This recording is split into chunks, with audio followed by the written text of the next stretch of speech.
We had a fairly typical pregnancy.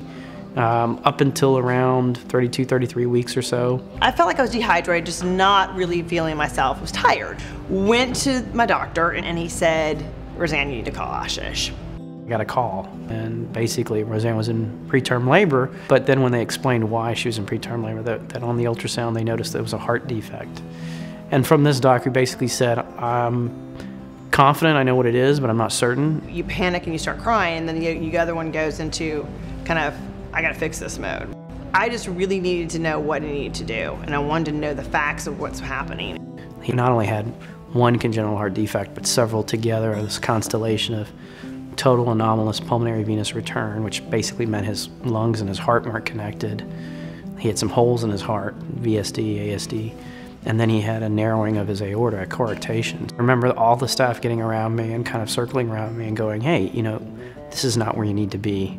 You need to be at Texas Children's. Texas Children's Hospital was the only choice for us.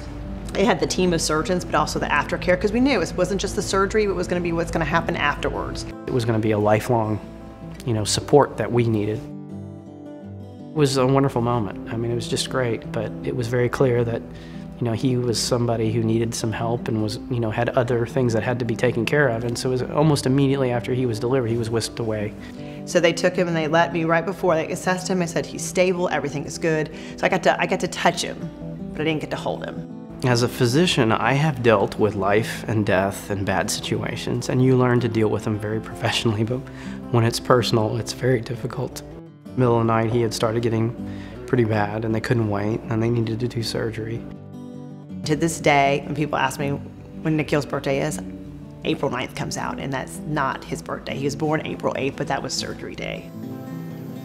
Going into it, we knew it was going to be a long, long, long day. But nothing prepares you for that kind of time of waiting. I still to this day think to myself, can you imagine working on something so small for 11 and a half hours? And then to hear that it all worked out. It's just an amazing moment. During those hours when they didn't need to see me, they were depending on life and death between me, and God chose life for me.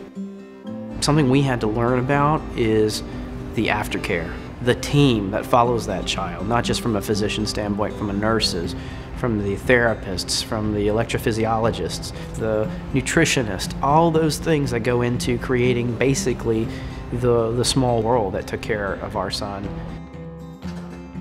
Now that he's 10, he's in baseball. He plays Post Oak Little League. Everybody in 5th grade is playing Post Oak. It's just unbelievable. It is a constant struggle, but not because of his heart. He plays sports and does 20 different activities and can't seem to get his chores correctly. It is a lot of fun. It was a miracle. It's a modern medicine miracle that we have Nikhil today. I really truly believe if we were anywhere else in the country, we would not have the same outcome with Nikhil. We just wouldn't have. The expertise wasn't there and the aftercare wasn't there. I feel like every time I walk into the reception desk and I'm checking in, it's part of our home because it's been that way for many, many years.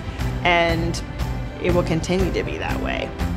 I would just say a profound and heartfelt thank you.